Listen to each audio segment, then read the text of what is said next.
Tundra Media presents The Mayor Helps, with the Mayor of Victoria, British Columbia, Lisa Helps. Have your say. Send your questions and comments to themayorhelps.com. They could be included in next week's Victoria show. Businesses to know that we're working. And now, here's your host, from beautiful Victoria, British Columbia, Dave Hatt.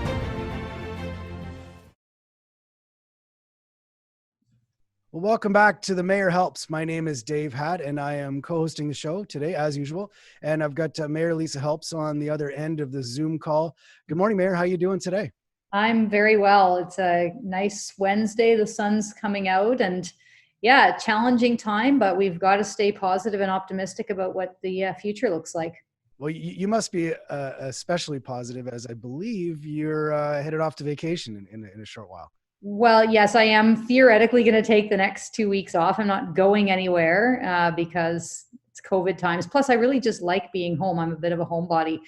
But when you're the mayor, sometimes a vacation isn't actually a vacation. It depends on what happens. You know, I've still got a couple of things that I need to keep my finger on. And so I'll have a vacation. I'll have a vacation in October 2022 when I'm done this gig. But yes, for the next 2 weeks, any work I'll be doing will be from my home office, sleeping in a little bit, being out in my garden. So I am looking forward to it. It's been, I think we're something like 157 days into the pandemic right now. I don't have the exact number because it's on my city manager's bulletin board next door, but it's been a long pandemic so far. Yeah, it's been a long time. As I mentioned in the past, I've got a cousin-in-law who's in federal politics. And I know, he took, I think it was a week off, but it was off with air quotes for sure, because, he's working the whole time. And understandably, I mean, we sign up for the gig as politician and or entrepreneur, you quickly realize that it is 24 hours a day, 7 days a week. Interesting similarity. That's absolutely true. If you're a small business person and something goes wrong in your business, it doesn't matter where you are, you've got to attend to it. And same thing as an elected official. Yeah, I think, it goes with the territory. This past weekend, oddly enough, my family and I were away. We were in Tofino, up island for a little quick family getaway. Kept getting texts from the person that was dog sitting for us and saying about the sirens that were going off. And then, we looked up on the news and holy cow, there sure was some issues with some homeless folks. There was a couple of people one guy got stabbed, and there was a second stabbing incident. And I know that where that's leading to is I've spoken to several small business owners, and man, excuse my French, but they're getting pissed. And it's because they see it as an assault on the small business owner, where see it as they're not being taken care of in the same manner. And I've pointed out from learning from this show that there's categories, very clear categories of homeless people that are mostly temporarily out, but there's the criminal component is the people that I think they're focused on. And I just wanted to get your thoughts. How are things around the around the coffee table with the police force, talking about dealing with the criminal element that are part of the homeless population? Yeah, it's a great question. I just want to kind of address some of the things that you've said. What I thought you were going to say is that the small businesses feel like the city's putting all of these efforts into supporting them, and yet there's still this homeless element. Because I can tell you for sure that our staff, like our city staff, have been putting way more time and effort into supporting businesses through the Build Back Victoria program than they have supporting people who are homeless, because that's what our city staff do. Our city staff are there to support businesses, to support residents. Certainly bylaw and police are managing homelessness, but in terms of where the city's actual efforts are going, we've had over 100 patio applications, flex space applications. And so that's what our staff have been doing in terms of where they're putting their efforts. So, and in terms of whether or not the people who were stabbed are responsible for the stabbings are homeless or not, we don't know, right? The problem is that there are people who are genuinely homeless, who are living outside, who are poor, who are desperate, who have nowhere to go. And then there are other people who see those people and come and prey on them. And they cause a lot of disruption. They cause a lot of the violence. And so, right outside Centennial Square where the stabbings were originated, I know that there are people who are there that, they drive up in their cars. They, you see the drugs go out, and the police are definitely on top of it. But I think there's a kind of a conflation sometimes between homelessness and criminality, and there's no tolerance for criminality. There's just not. It's not okay. And part of the challenge that the police have is the burden of proof that's required in the court system. So, I can say, that guy over there, I've seen the drugs coming and going, and they say, okay, well, that's great, but either we've got to get to the source of the drugs, some house somewhere around the region that's not in downtown Victoria, or because that's more important than catching the guy who's selling the $20 worth of whatever, or they have to have really, really, really strong evidence before they would go in and make an arrest, or it just gets thrown out in court. So it's really, really complex. And I just, for the businesses, I really feel for people, because not only is, did the pandemic hit, and, revenues are down, staff have been laid off, and, our business ambassador and our team here at the city are doing everything that we can to support businesses. But then, there's reports of a stabbing. So it's really, that was an isolated incident, but it's a challenging time for sure. And if there were easy answers, I would have had them and fixed everything by now. But the city and cities across the country didn't create homelessness, and cities aren't going to end it, but we can do everything that we can to keep, managing it, which is really what we're doing right now, and advocating to the federal and provincial governments, and doing everything we can, which is what staff are actually doing right now, to support our businesses, particularly in the downtown. It is a struggle. I mean, my uncle lived in Manhattan for many years in the 80s, and he was there when Giuliani was mayor. And the story that he told me, and I read Giuliani's book, and I'm not subsequently not necessarily a big fan of the guy, but what they did implement was they implemented a strategy whereby they said, look, we've got these social programs for you, because of the panhandling in New York at the time was out of control. And so they said, we've got these social programs for you, so please take advantage. If you need help with drugs, if you need help with mental health issues, whatever, these are here for you. Or you can go to jail. The option wasn't, your option isn't to stay on the street and harass people. So that was taking the criminality side of it. And I was wondering, one last question, because we do have our guest waiting on the line. Is there any kind of appetite or what is the ability to get more aggressive with dealing with the criminal side of things locally when you speak with the police board? Well, yeah, that's the job of the police, and they're on top of it. There's, as I said, the challenges with the burden of proof. So you can arrest people for drug dealing, but you have to make sure that you've got that proof, right? Otherwise, it's a waste of everyone's time to try and take it to court without enough evidence, so it gets thrown out. And and then the court system, or the criminal justice system, someone's arrested, they go to jail, they're there for a certain amount of time, and then they come back out and do the same thing. So there's something that's fundamentally not working in terms of Giuliani's approach, and telling people there's a social program, there's treatment, do that or go to jail. That's not even an option here, because there's not enough of anything. There's not enough treatment, there's not enough shelter. And the way that I've come to think about it, like right now with the pandemic, we used to be able to go into our favorite store, without thinking, am I the third customer, the fourth customer, right? And now a lot of stores have like only 6 people at a time, or only 10 people at a time. And so, what happens is, if you want to go into the store, you have to line up outside and wait your turn to get in. The exact same thing is happening in the shelter system right now, where there used to be 50 people who could go sleep inside at night. Now, and this is just one particular instance, now only 25 people can. And so those other 25 people, like, they literally don't have anywhere to go. And same thing with, the library is a place where a lot of people who are unsheltered spend their time. They take down their tents in the morning and pack up and go to the library. Well, the library is on limited hours. So it's I think, the interesting thing is the pandemic in some ways has really closed down the available space for everyone. And for people who are just going to a store, it's not a big deal if you have to wait in line. For people who have nowhere to sleep, it causes all sorts of problems, not only for the people who have nowhere to sleep, but for the rest of the general public. So it's really exacerbating things. And yeah, it's a big challenge. It is, and one of the things I find that is compounding it is when people throw in emotion into into their opinions, Okay, well, I think that we'll have to wrap it up on that segment, and then we can move on to our interview with Councillor Knack, okay? Great, sounds good. And now, Mayor Lisa Help sits down with this week's special guest. Welcome back to the Mayor Helps, and today our guest is Councillor Andrew Knack from Ward 1 of Edmonton, Alberta. I grew up in Edmonton, and he is a councillor of an area that contains the West Edmonton Mall as his claim to fame. May or may not be, I guess we'll find out.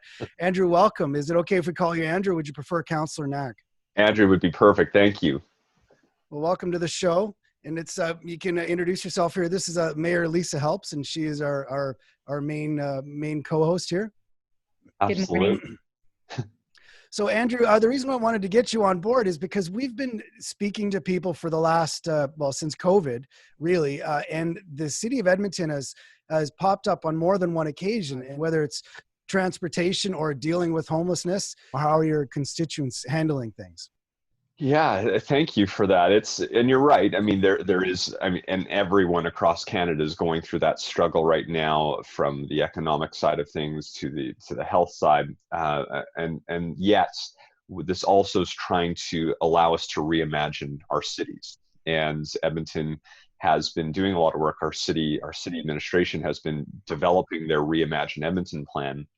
And contained within that is learning, I think, a lot of what we've seen over the last few months. And examples of that are just being able to be more responsive and nimble to trying new things. Mm-hmm. So for a lot of cities, especially in cities that are fairly car-centric, trying to turn a street into a shared street where we bring down the speed to 20 kilometers an hour and allow cars and bikes and people to walk on and just share that space, that might have been a lot more complicated to try to do that pre-COVID. And yet, in order to ensure we were allowing people to be physically distant in our more dense environments, our city staff just went in and did it in a lot of different places. And they didn't go and do a lot of engagement. They didn't go ask people. They just said, we got to do this right now. And it's fascinating to see the response to things like that. We did the same on one of our main shopping streets, White Avenue. And we went and we brought in a lot of street furniture and took away a lane of traffic in each direction to allow the businesses to expand out onto that space, because they need that space. If you're running a restaurant or a cafe and you don't have access to space, it's really hard to be able to make any money if you're operating at 50% capacity. So by opening up that space, it just brings to life these areas. So we've seen an openness and willingness to try new things, be willing to fail. We've failed a couple different times over the last 6 months or so. And yet it's because we've been willing to then quickly respond. I think that's setting us up for a new way of doing things in cities. At least I hope it is. Mm-hmm. Yeah, that's so interesting. The story that you told about Edmonton is the exact same story that we would tell about Victoria. Staff just, saying, okay, we've got to do this. They cut off traffic to our main park on weekends, didn't even ask us. And the feedback was pretty positive. And so then council took it a step further and say so too with the businesses. So how's the tone of your public in terms of, when council and staff just do these things without consultation and engagement? What's the response? And I think it depends on where you look. So if you're on social media right now, it's a little more challenging. People are reacting quite quickly to different things. And because there's, I think, so much stress in people's lives, they might react a little more abruptly there. But I've had the opportunity, we're just wrapping up our summer recess, and I usually use my summer recess to go door knocking. So I've been out in different neighborhoods chatting with people, and when you're meeting people face to face, the response is a lot different, and frankly been very positive around what's been happening. And again, recognizing that there were hiccups along the route. When we made our first adjustment to transit early on in this process, it was adjusted a little too far into lessening it to make sure we could continue to operate it.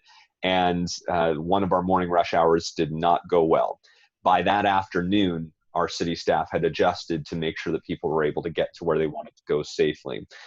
But even with those hiccups, I think people have seen a city that's been more open to challenging the way we've been doing things. And people have been, I think, fairly happy to see that.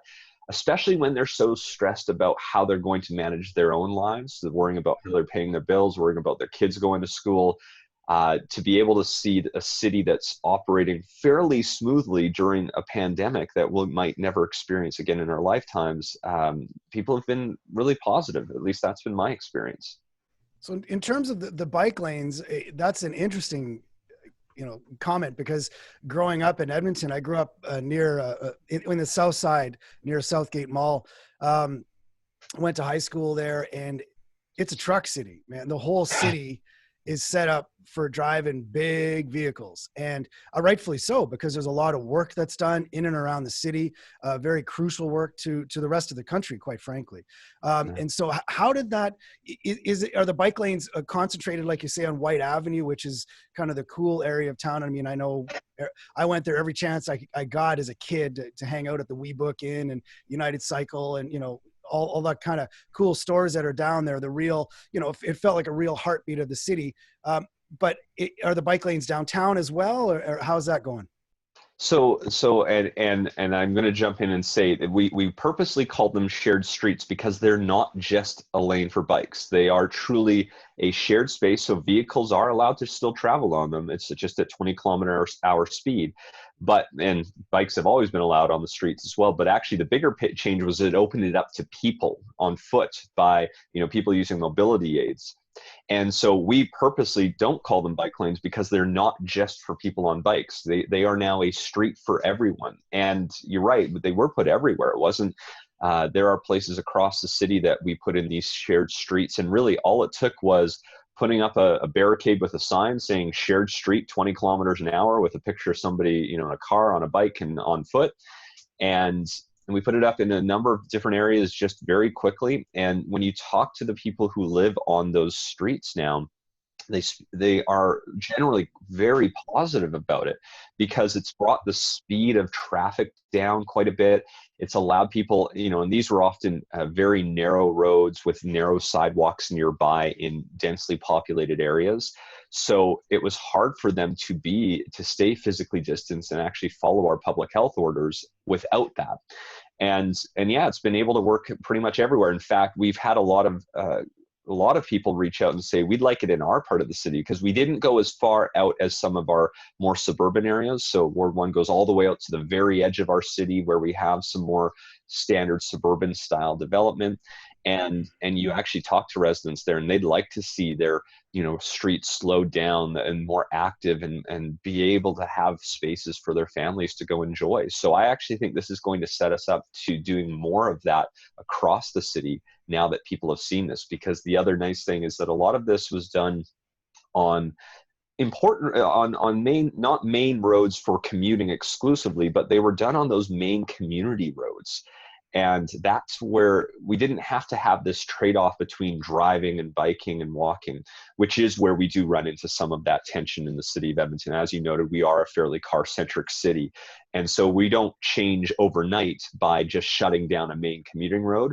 But I think our administration, our city staff were very thoughtful around where we were going to put that to help show how this can work better and what type of city we can create when we do that. The big exception being White Avenue, which we did that to support the businesses. And it's been really positive. You talk to the business association there, it's really encouraging. You see people tweet about it, post about it on Instagram and saying, wow, it's so nice to have some space on one of our busiest pedestrian shopping centers in the entire city. It's allowing people to reimagine their city in a way that maybe they hadn't thought of before. So that's an interesting segue that I'm going to use right there. When I did live there, I worked downtown. I worked at the Hilton, and the downtown core of Edmonton at the time, we're talking, late 80s, wasn't particularly vibrant. And that was always sort of a knock of the city of Edmonton, because you had people go to the hockey games, which were in the north side, or they lived in the south side, very much a suburban sprawl. And I know subsequently the revitalization has started to happen with downtown, but I wanted to speak specifically about the Indigenous population and vis-a-vis homelessness in the downtown core, because I know when I was there, it was a significant problem in that people that were in real hard times were left to their own devices. The social net was not built out. There was a lot of people that couldn't afford drugs that were drinking Lysol. It was really an ugly time. And but we've been told on this show that Edmonton really is doing a lot of things well in terms of dealing with homelessness, and in particular with the Indigenous population. Maybe you could touch on that. Sure, and while that's encouraging to hear, I still try to remind myself every day that there's still a lot of progress we need to make in the area of making sure everyone has a home to go to every day. The city has done a lot of work around affordable housing, even though it's primarily a provincial and federal issue. We've tried to step up as best we can to fill in a lot of the gaps. And two of our members of council, Council Scott McKean and Councillor Michael Walters, have led a housing initiative among city council. And the goal that they wanted to do, and they've done so many different great bodies of work, but I think one of the best things they did is making sure the housing providers were all coming together to develop a more coordinated strategy. It felt like up until probably 5 or 6 or 7 years ago, each housing provider was very much in their own silo, working in the area that they knew best. And then when there was opportunity for housing dollars, they were all sort of competing and fighting for the same limited dollars, instead of all of them taking a step back and saying, okay, what's our biggest need right now? Who best delivers that? And then working together to try to accomplish that goal. So I think we are seeing a more coordinated effort amongst all of our housing providers, among the city of Edmonton. But we do know one of our biggest gaps, and that's why we've tried to prioritize it, is the permanent supportive housing within our city, that 24/7 care for those who are the hardest to house right now, who are having the maybe some of the biggest struggles. There are a few examples of some really good developments in the last 5 years in the city of Edmonton. Ambrose Place is probably the one that comes to mind in the city of Edmonton, which is that 24/7 permanent supportive housing for members of our Indigenous population who have, many of them were victims of our residential school system, or if not themselves, family members, and then that generational trauma, and getting the care and support they need to be able to thrive.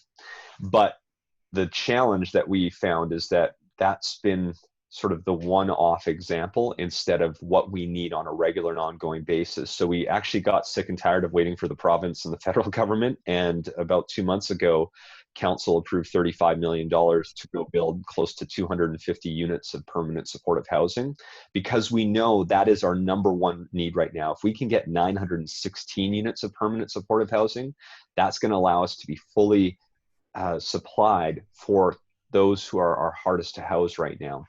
And we hope that this is going to spark some additional action from the other orders of government, and we may even continue to step up further. So while this isn't in our jurisdiction, we know that if we continue to, and the mayor's talked about it a lot, he's talked about how we've been managing homelessness as a city for so long.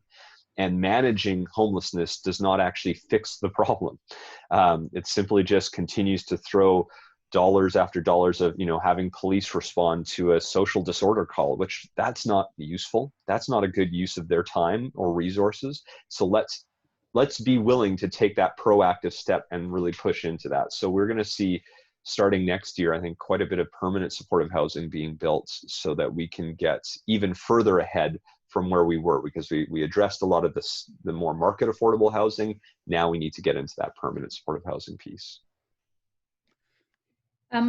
That's very inspiring to hear. And it's interesting. We did something similar in our region in 2016. The region came together, and our region is, probably the same size as your city or smaller. And we put in $30 million to build affordable housing. And we said to the federal and provincial governments, here's our 30, it's unprecedented, and we want you to match it. And they actually did. And so we've got a fund of 90 million. And then the construction costs went up, and we needed 10 more from each party. And so it's really inspiring to do that, taking it into our own hands, and hopefully you can make the same case that we did, that you've stepped forward, and now others should match it. So, but those units take a while to build. The federal requirement for us is that we have to have all of them under construction by the end of 2021. So we're working really madly to do that. And so one of the, so congratulations, and you got, that's great that you just said, let's do it, particularly in the middle of a pandemic and an economic downturn. What I wanted to understand is, well, the housing is getting built, which, you know, takes time. What's the tone in your community about homelessness, about addressing it, about seeing homeless people, about people camping outside? Like, how's that?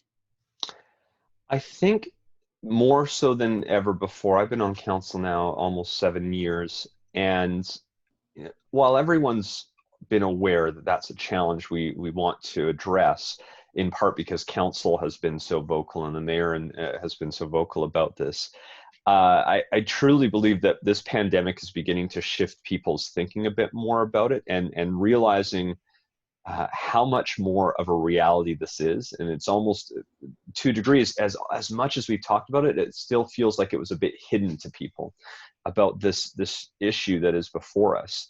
And we actually now have, so we were using our expo center as a day drop-in site for individuals experiencing homelessness. And that was very active over the course of much of the pandemic. And that part of it's going to be shut down. And actually, because it's being shut down in part because of some challenges on funding from the provincial side, that's where people are starting to ask, well, where are all these individuals going to go to during the day? And I haven't seen that type of conversation happening as actively amongst the general public as maybe I have with council over the years.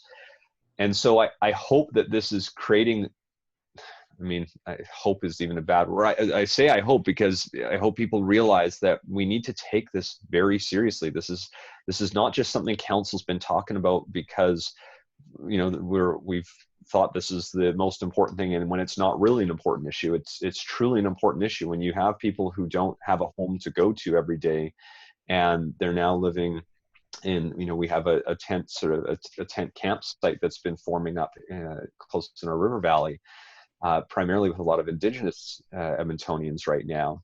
And that was created because there isn't the supports necessary in our city right now.